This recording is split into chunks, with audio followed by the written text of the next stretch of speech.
Hi, good afternoon. I'd like to welcome everyone, as well as our remote viewers from other CITRIS campuses. Welcome to the last research exchange of the semester, and we certainly save the best for the last, and I'll introduce the speaker later. I am Ming Wu. I'm Chief Scientist of CITRIS here. And this is one of my most pleasant duties is to introduce research exchange speakers. And before we start, we'd like to thank Infineon for sponsoring this seminar series and also for providing the wonderful food that we are all enjoying now. Also, I'd like to remind everyone that we have a holiday gala this Friday at 4 p.m. And this will be in atrium just outside. And at 6 o'clock, we will have a performance organized by Berkeley Center of New Media. This will be inside this auditorium. And today, it's a pleasure to have Dr. Gary Lopez to talk to us about the National Repository for Online Courses. It's a wonderful collection of online courses that they are developing, targeting particularly high school students as well as community colleges. I think all of you have heard about MIT's online course offering. This is in the same endeavor to extend these contents to really students worldwide, anywhere they can have free access. Dr. Gary Lopez is an entrepreneur, an educator, and he has extensive experience in both business management, media production, and technology development. In 1983, he founded Archipelago Productions. It's a developer of award-winning digital product for education market. And in 1997, he became president and CEO of NETg. It's a global leader for providing e-learning solutions. And 5 years ago, Dr. Lopez founded Monterey Institute of Technology and Education, and we'll look forward to hear what they have done for the education. Let's welcome Dr. Lopez.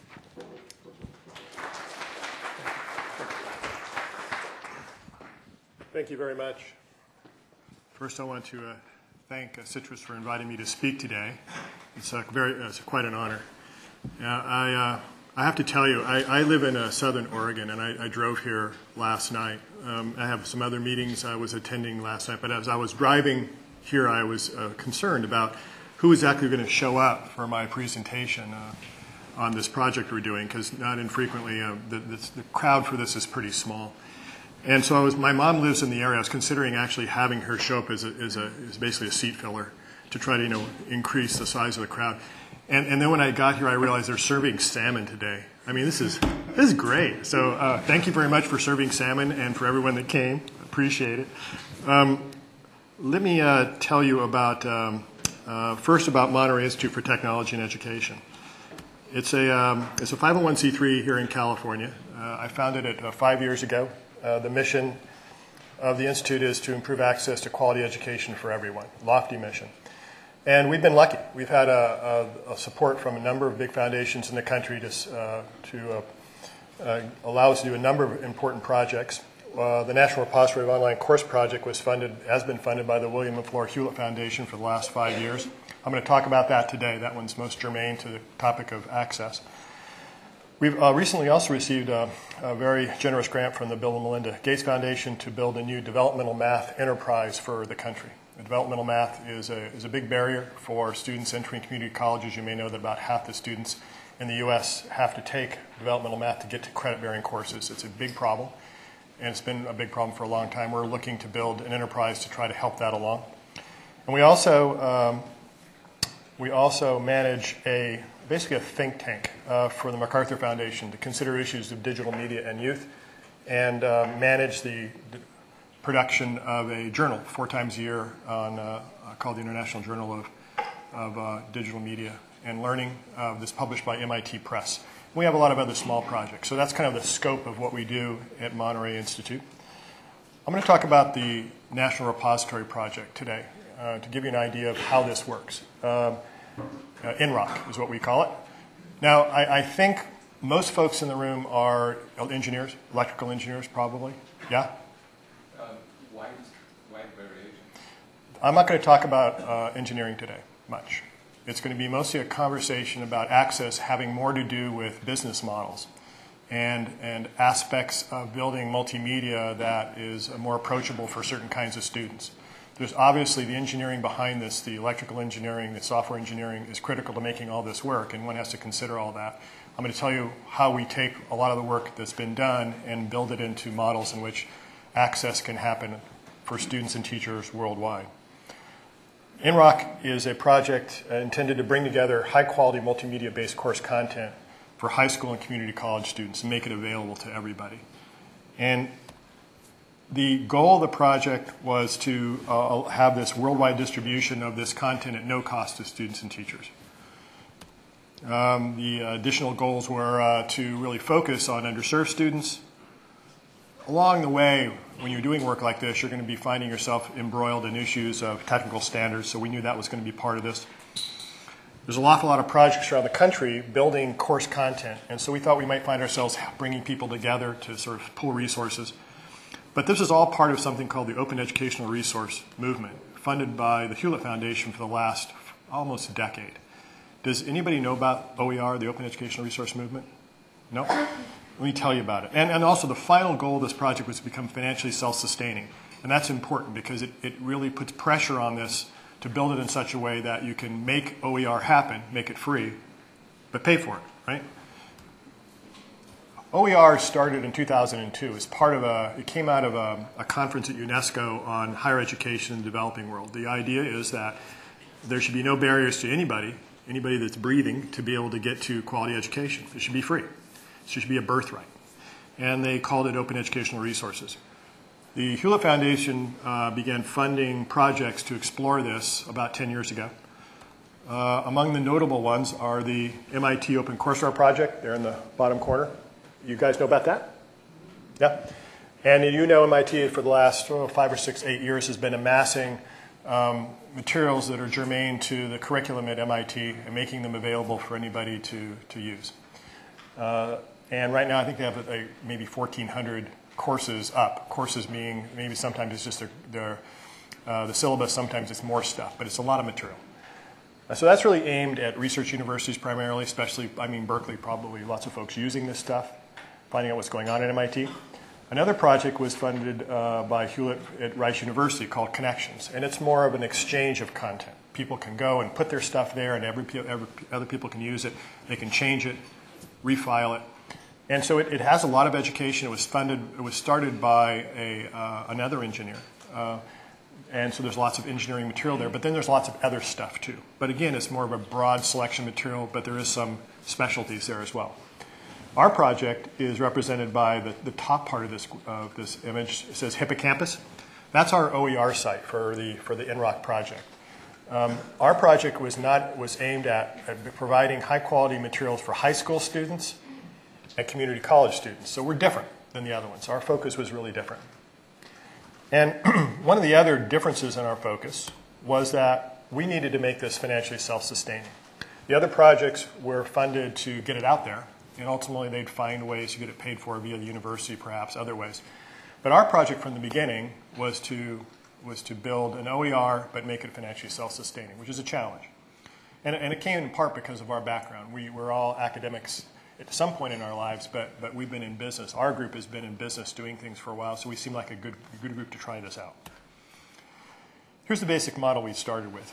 We have this collection of stuff that we're trying to amass. And for a while, we had this project called the Open Online Courseware Evaluation Project for about a year, just going around the country trying to find what was out there, because we didn't want to reinvent the wheel. And there was a lot of content, some of it really bad, and some of it okay. And then some of it was really good. And in fact, the biggest tranche of content initially came from the University of California. The Regents put in a huge collection of content that they had built for AP students in the state. Good stuff, high investment. Needed more investment, but it was a good starting point. And we went on and got other materials from other folks, put in investment to make it editorially rigorous, to make sure it was curricularly correct, useful for high school students, useful for community colleges, and put in the engineering work so that it could actually be used by everybody, because it was ultimately have to sit on different server configurations around the country. Not everybody does things the same way, so there's a lot of engineering involved. We needed to make some money. So we started by trying a licensing model. It did okay. We made a few dollars, but it wasn't really catching fire, and it didn't have traction. And so a couple, 3 years ago, we started a membership model for big academic institutions, like state departments of education or state boards of regents. They could come in, pay a membership fee to get access to this content, plus other sort of things, features that you have sort of typical Red Hat model, where there was technical support, there was access to other things that would be useful to an institution, and they pay a fee. Now, if they couldn't pay a fee, they come in for free, because there were plenty of institutions, especially outside the US, that couldn't afford anything. But the fee was so nominal for a US institution, it was attractive, because this whole model didn't take much money to keep it going through time. The operating costs, we built it such that it was not scaling costs as we scaled the usage. The operating costs stayed stable with the model we've built, even though usage can go off scale. The other advantage of having a membership organization is that you can get new content in, because you have a community of users now. They're using this stuff, they're interacting with one another, and ultimately there's new content that can be made in that system.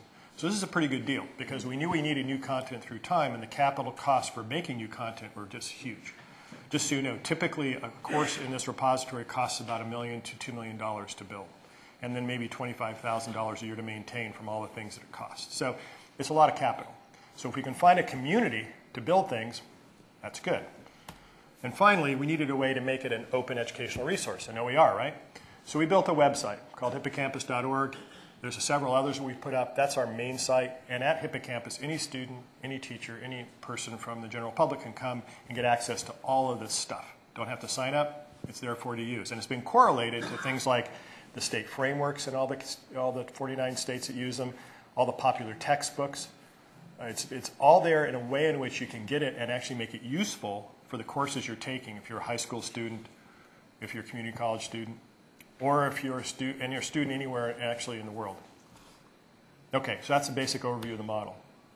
Here's where we try to make money: as vendor licensing, membership fees, and the review. We actually have review fees too. The first two, the review fees and the vendor licenses, we turned off the review fees. That wasn't working.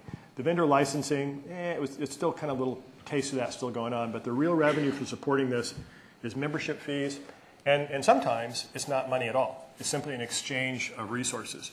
It's in-kind support. You may have an engineer that can help us out. They may do reviews of courses for us. So it's not necessarily a dollar exchange, but the community supports all this. Here's what we built.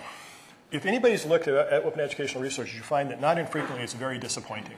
The stuff's not very good. It hasn't been vetted. It's not a lot of investment.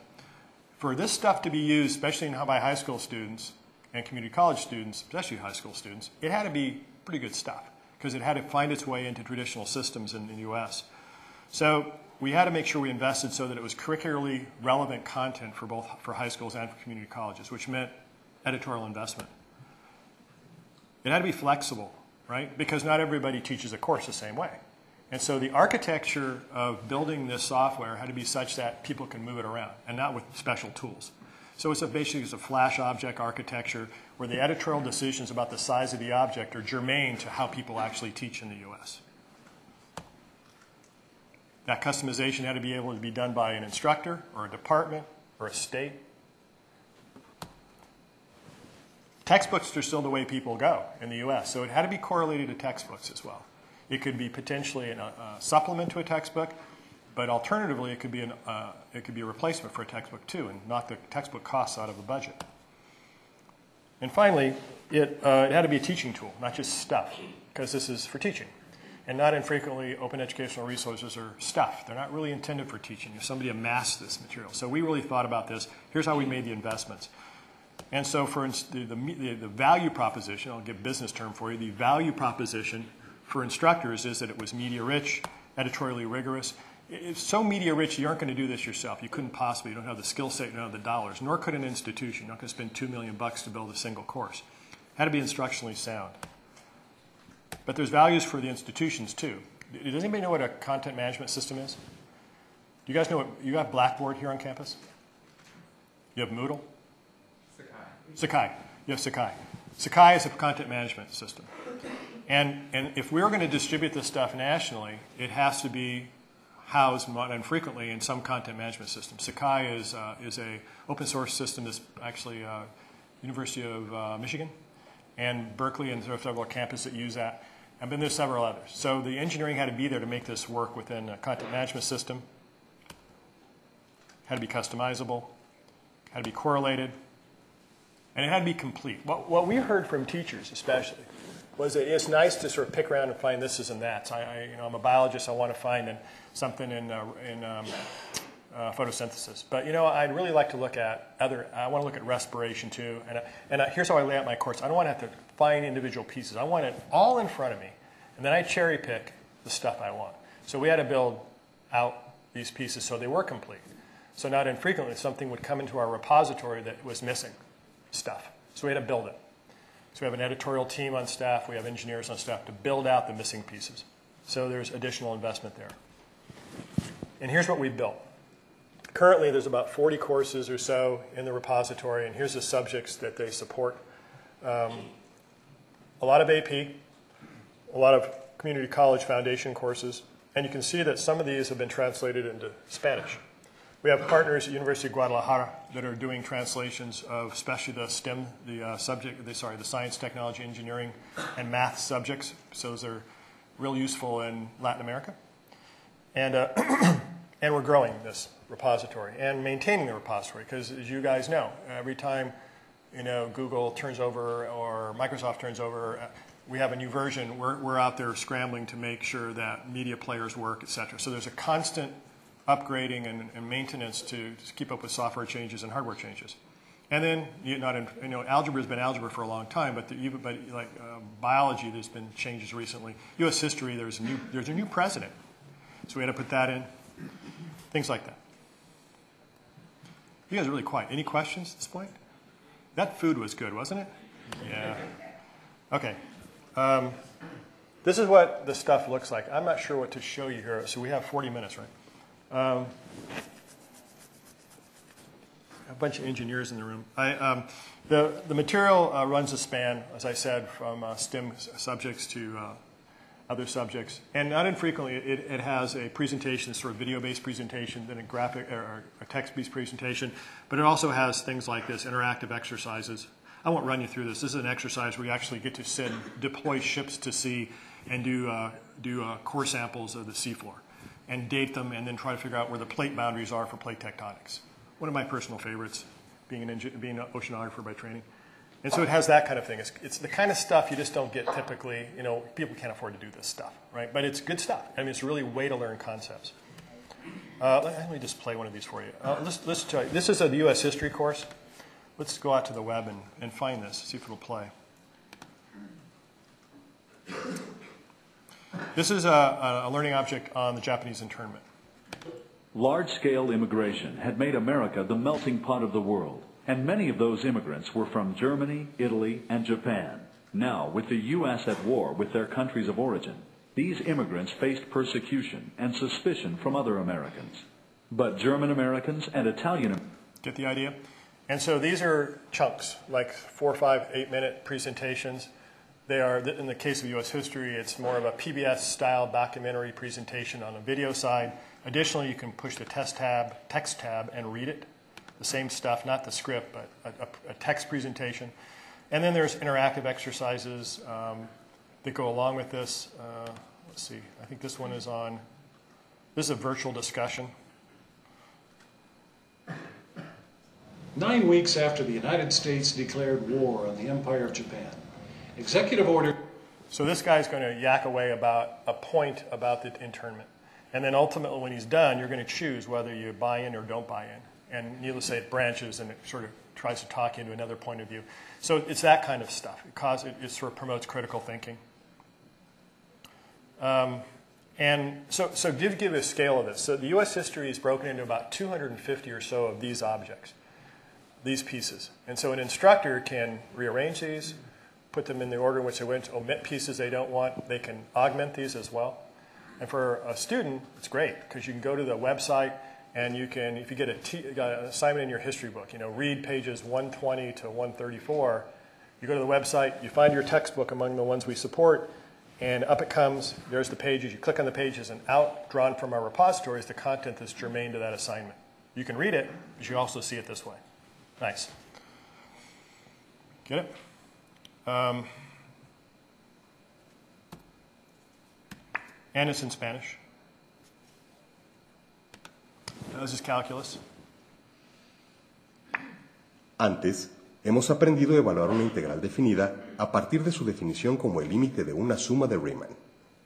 Okay. Any questions? No. You're so impressed. You guys are stunned with the beautifulness of this. Okay, so where's this stuff come from? Two sources. The content initially, as I said, came from contributions from academic institutions. University of California put in a big tranche. Other people have put in stuff, and then we invest in it to make sure it's usable, it's productized, that it follows the needs of the various people that we support. Additionally, we have collaborative development. As I said, we have a membership organization, and one of the things they do is build new stuff. We find the capital to build it. I bring in engineers and graphic artists and all the people that do things in a professional manner, and then the content experts come from our members.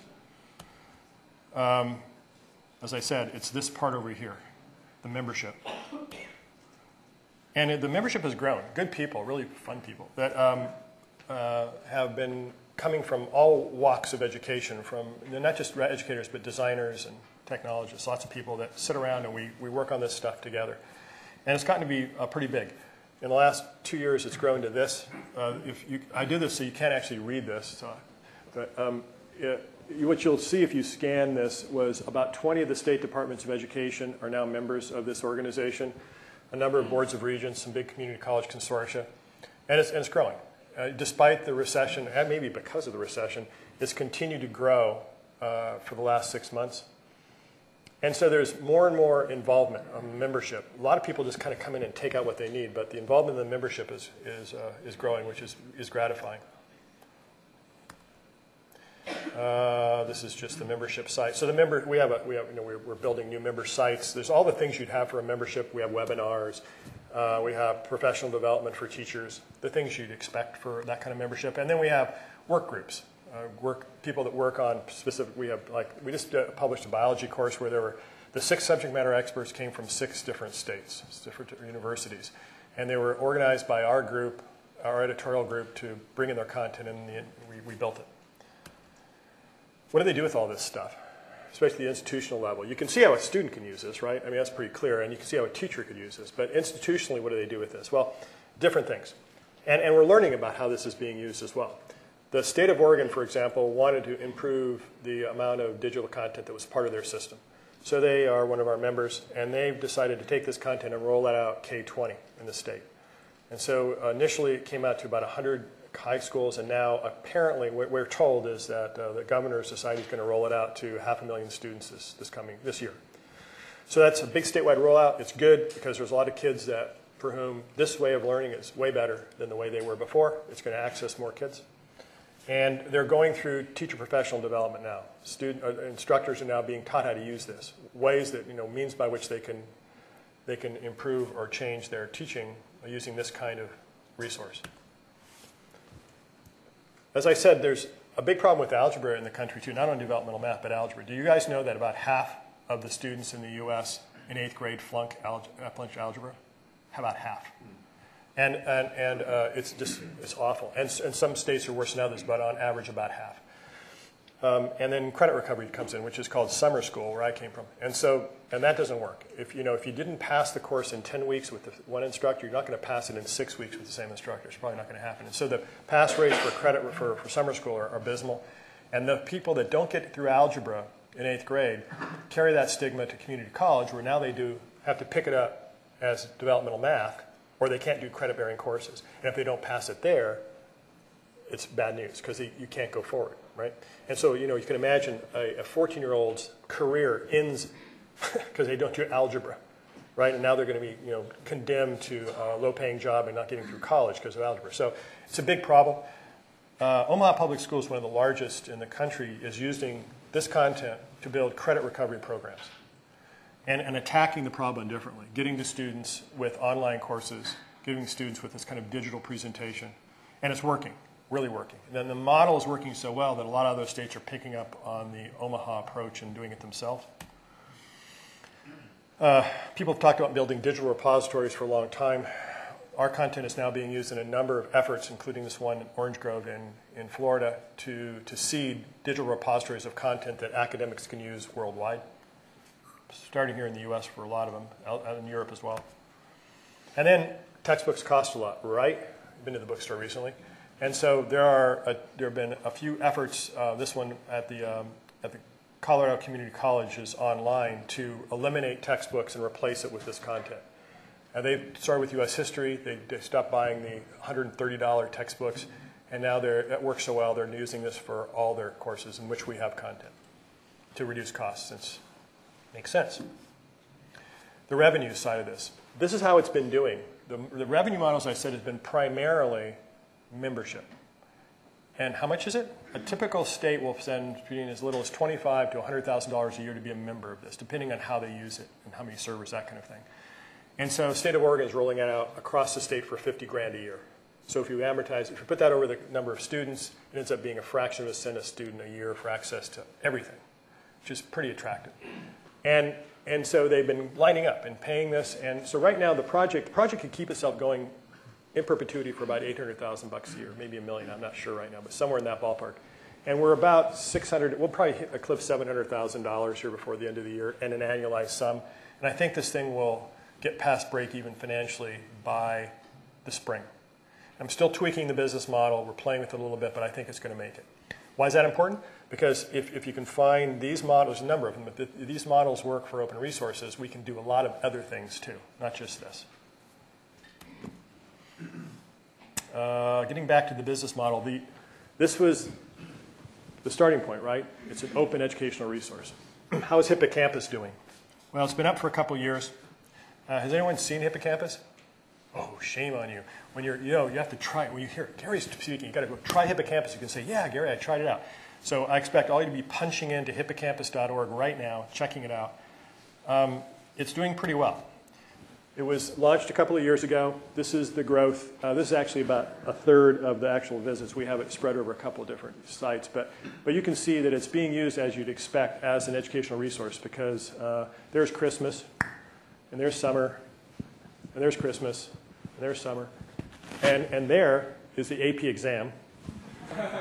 It was ugly, man. Hippocampus was assaulted the night before the AP exam. And this is what it looks like this month.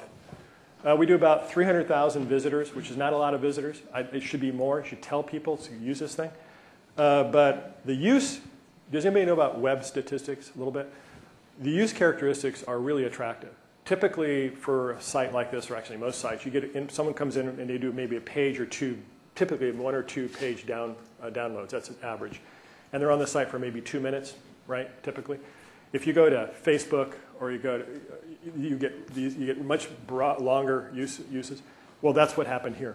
40 pages per visitor and almost 21 minutes per visit. So people are using this to study, which is the point.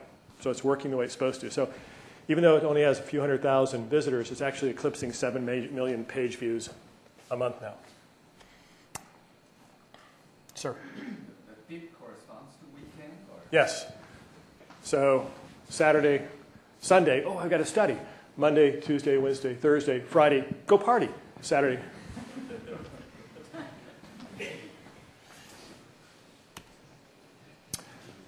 Open educational resources is, as I said, been a concept for a few years now. You guys have heard about the stimulus dollars. We've been fortunate to have folks that were strongly involved in open educational resources from the Hewlett Foundation and others be in Washington when all this is going down. The stimulus legislation was being written.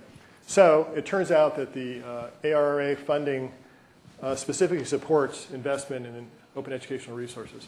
That's really good news, because it means that right now it looks like literally hundreds of millions of dollars of capital are going to be made available to build more of this stuff. And so we're actively trying to figure out how we manage all this with the potential of all this coming out. Because rather than just having stuff come out again, I mean, we want it to be material that's actually useful for education. And this is the last project I wanted you to know about. This is our developmental math project. The Gates Foundation, as I said, has been concerned deeply about, especially students from financial disadvantaged backgrounds, getting through college. If a member of a family can get through college, it changes the whole family, right? It can break a cycle of poverty, but you got to get them through. And the biggest barrier to getting through right now is developmental math. That, especially for students coming in from financially disadvantaged families, it's 7 out of 10 are facing it, and maybe 1 out of maybe about a quarter are actually getting through it and are able to go on. And so we've been funded by Gates to come up with new software for dealing with the problem, but also a whole enterprise to deal with the problem. And we just started the project a few months ago. And I'm done. I will entertain questions because, is there any dessert left? Okay, good. Thank you.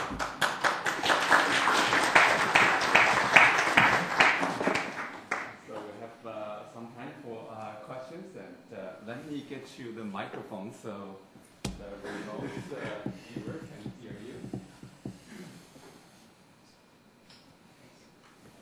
So I actually taught algebra in a disadvantaged area of Oakland for a couple years at Teach for America, and I actually never heard of this tool or anything like this.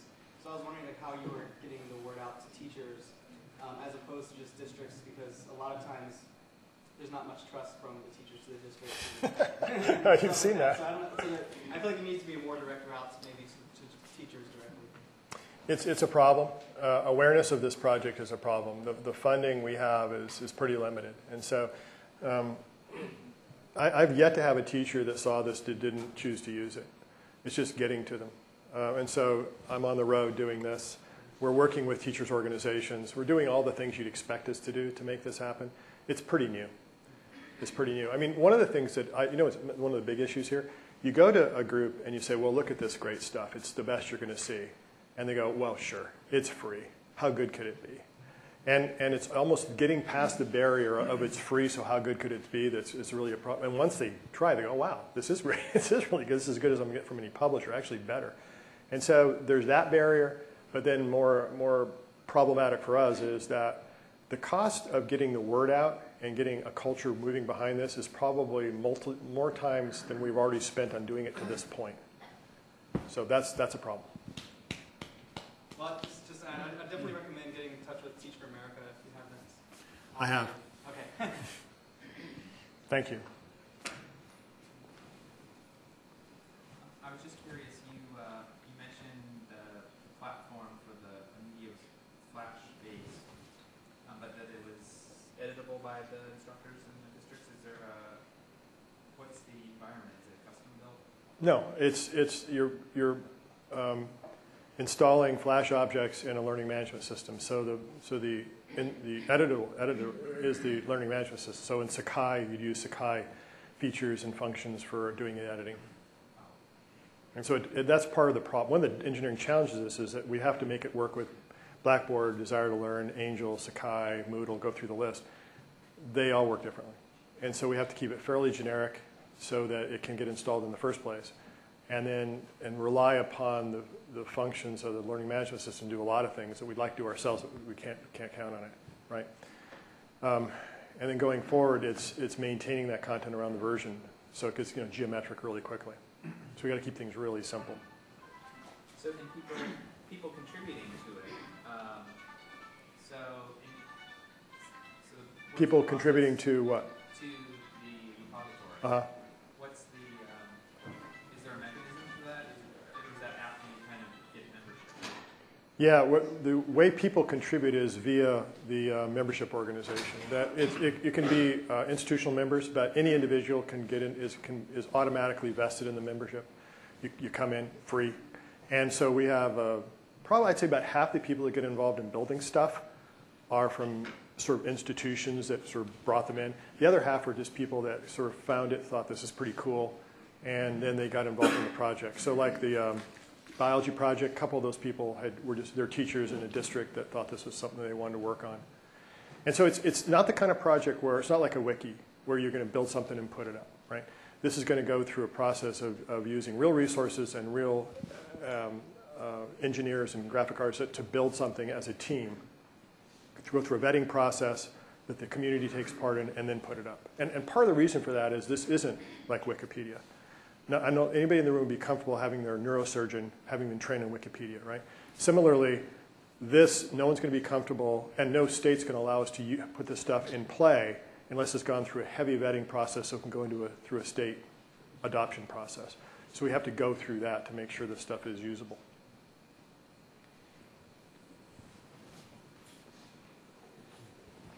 Any other questions? So, in your business model, let me ask my question. In your business model, you have a break-even, say, next year. Does that include continuous support from the foundations? no. No, that's the break-even point is strictly by operating revenue. Yeah, we're assuming the capital for this, Hewlett's been very generous. So you're getting almost $6 million of capital to get it to this point. We're going to take ourselves off the capital by the spring, it looks like. And it'll be paying for itself. But again, that's operating support. For additional content, for additional capital investment, I've got to do something different. Yes, thank you very much. I don't think this is on. Thank you. Maybe it is or isn't. I can hear you. I was told this is for remote viewers, so. Okay. I didn't quite understand whether access is both from the school and from the home. And if it's from the home, who's going to guarantee that there's a computer in the home with reasonable bandwidth? Right. It is from both places. It's an open educational resource that we make available via the web. And so anybody that has the bandwidth and has a computer can get to it. Anybody in the world. But alternatively, to get it out there more deeply into traditional educational systems, both in the U.S. and other places, we have this membership organization, in which case the content then gets put into a server system somewhere, and then students would have access via whatever computers are in their school system. So that's the only way we can get to everybody. Well, not everybody. We can get to more. But there'll still be people that are disenfranchised that just don't have access to the web, or their schools aren't part of this and we haven't gotten to yet.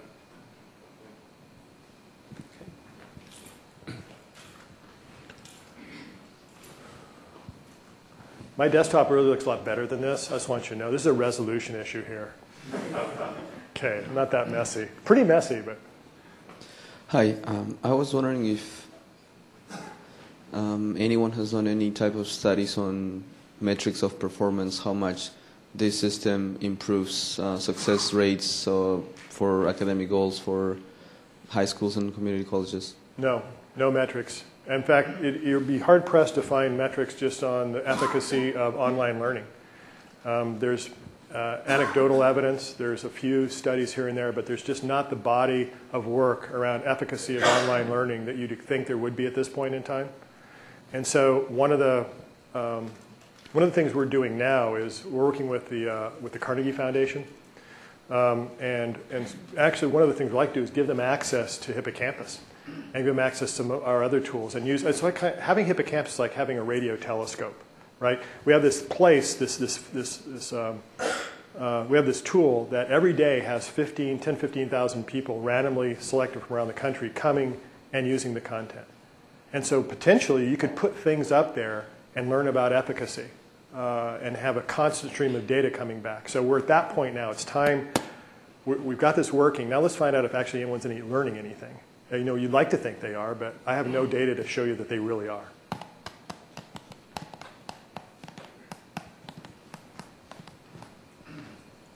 You want a mic?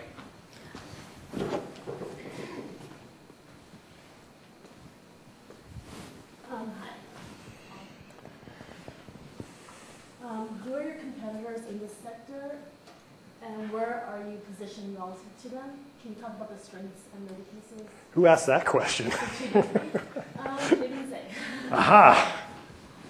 We're a nonprofit, and And so as such, one could argue that we don't have a lot of competitors, that we're all working towards this, anyone else that's in the nonprofit sector is working maybe to a common mission, but not competing toward it. But the reality is that since these products could potentially displace commercial products, the traditional publishers would be a competitor, especially if you're using these products to offset the costs or offset textbooks. And then there are commercial software vendors that also sell similar products. And they would be unhappy with the success of this as well. Or not unhappy would be the wrong term. They would be a competitor for this as well. Yes, sir. Do you have a program for... Thank you. Do you have a program for for-profit companies to leverage on your contents? Yes. Especially in the IPTV sector of the house. We have, because we're small and agile, we actually build vendor relationships in a custom sense. And right now, the ones that we have working are with organizations, commercial vendors that provide teaching services. And so they have teachers. They go into school districts that may need AP teachers and they don't have one or something like that. And we provide the content that they can use to teach at distance. That's the most common relationship we have. Similarly, we're about to make deals with organizations that provide online tutor services. Again, they provide tutors at a fee, and now they'll use our content to support those tutor efforts online. And finally, I have difficulty getting this material outside the U.S. So I just made a deal with the group in Korea that will be taking this content, again, marrying it to tutors and to schools, but it's for fee. It's a fee based, and so yes. But I'll build any relationship we need to. Could I have another follow-up question on this one? So, what is the percentage of your contents are video based? Video based? All the content has a video. Well, I take that back. There's some that's just text only. We have a psych course that came from UC Berkeley. And I think we have a biology course that's primarily text and still graphics based. The rest of it has video components to it. And so, like I said, not atypically, that US history course you saw, the environmental science course you saw, that's a typical structure where there's a video, it's multimedia. So there's a video presentation that supports whatever the topic is, text, graphics, animation, simulations, all brought together around what's appropriate for teaching that concept. So it's not necessarily all those pieces every time, but it's always some of those pieces every time. And it's married to what the concept demands and what the subject demands, right? And so as a whole, if you look at a whole course, the whole course is represented there, the entire curriculum. But it's not necessarily the case that you could learn the course by just looking at video. If you're doing algebra, for example, you'll learn the concepts. You'll learn examples that are germane to the concepts. But if you want to learn algebra, you're going to have to grind through some problems too, and the product supports that as well. What type of data do you have on the proportion of the materials that are used for textbook supplementing, tutoring, textbook replacement, and what are the trends there? The trends are that there's only a few examples, maybe 5% of the usage among our institutional members are replacing an existing textbook and only using this. Maybe not even that much. But it's trending in that direction, especially as the cost of textbooks have precluded their use in some places. And we're seeing more and more of this. The efforts in Colorado have been mirrored by efforts in a few other states to try this out. The primary way this is being used in high schools and in high schools is in the classroom. And so it's being used for presentational purposes in the classroom. The simulations are used, like in the physics simulations are used in the classroom by physics teachers. And then assignments are made back to the web or back to their own management system version of the content for homework assignments and stuff like that. By contrast, community colleges tend to teach more online. It's what they do. They reach out to students that may not have access to automobiles to come to class and that sort of thing. So they are more used to that. So I'd say, if I'm guessing, about half of the community colleges we service use this content purely for online instruction, and then they occasionally get together for tests, that sort of thing. And then the rest use it in a hybrid sense, meaning that they use it in the classroom, but they also use it online. Hybrid teaching looks like it's the trend in online learning right now across the country. And actually everywhere, all through Southeast Asia. What sort of technical challenges have you faced, including possibly course redirection that you had to make? Say the last part again. And including possibly course redirection that you had to Course make. redirection? Course redirection. Or technical challenges. Well, among the technical challenges are, you can build this content and you can put it at a website so anybody with access to the web and a browser can get to it, right? But if you want to put it into institutions that teach, you got to work with their systems. And that means the learning management system, the content management system, the application they use for managing content and kids and students and teachers, and their browser configuration. There's about a half a dozen out there. There's an engineering challenge to make sure that you can operate efficiently with all of them. Data handling, data passing back and forth has not been standardized in those applications. So the technical challenge is making this thing work and sort of pulling back to a level of genericism that you can work with everybody. But at the same time, you give away a lot of things you could do. I mean, if you could build a system where you could actually have the digital content embedded in these systems, you could actually track kids down to the keystroke and really manage their learning experience. We can't do that yet. We're not there. It can't be done, actually. It's not physically possible with all these different systems. As far as the last part of the question, I'm not sure what that means. Redirecting a course. But that's the biggest engineering challenge. I think an approach to this is that we go out with our own learning our own application, and so the option is you can put it in yours, or we give you one that we support. Right now we're supporting Moodle, and we're supporting them all, but Moodle's probably the main one we're supporting, which is a open source. It's like Sakai. Maybe let me ask the last question. Sure. So you've been a successful entrepreneur and you've been in business management, technology development. This is a very different endeavor and probably have much higher impact. Can you talk about your own motivation and compare also your experience running this foundation with your previous experience working with companies? I'm actually an academic by training. I was a marine biologist. I did research at Scripps Institute of Oceanography for a number of years, and I was an instructor. And then I started a software company, a media company, that grew and did a lot of television work. I did an awful lot of documentary work. I did the Jacques Cousteau specials, did National Geographic, that sort of thing. But also a lot of software work for the educational publishers. Sold that company. Went to work for Harcourt, actually continued to manage that operation for them, and then became part of their executive staff, and we bought companies, and ultimately I ran NETg, one of the ones we bought, and that was an IT training company that got to be very big, actually. It serviced the Fortune 500, about half the Fortune 500. We were ultimately, in 4 years, grew to be in about 30 countries. Sold that company in 2001. All that experience, I'm a biologist. I've never had a business course. I was making this up as fast as I could talk.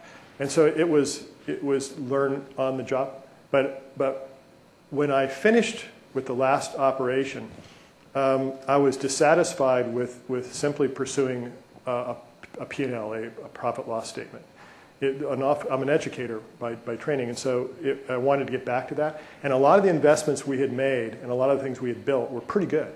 And yet they never saw the light of day because from a return on investment standpoint, they couldn't get there from here. It didn't make sense. So it was disappointing. So I spent about a year thinking about how we get past that. And what I came to is the understanding that if we built a nonprofit, return on investment went away out of the equation. It was the best way to do it. So that was the motivation for building Monterey Institute. The capital I get to do this came not only from us, but it came from the Hewlett Foundation, Gates Foundation. The return on investment there is a social return. So you can get to the things you need to do to make things happen. It doesn't have to be a financial return. But to make it be financially self-sustaining is also worthwhile. Because now, independent of how the economy goes, independent of how the funding goes, this project's going to go for a long, long time.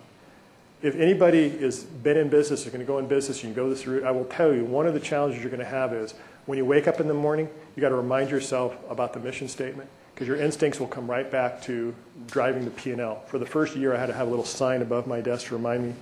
Because success in this project comes back to how many students you serve, how many teachers you serve, and the success bit is there. The financial success is about third on the list, and it only comes down to your persistence, not to satisfying shareholders. And that's a little hard to balance sometimes.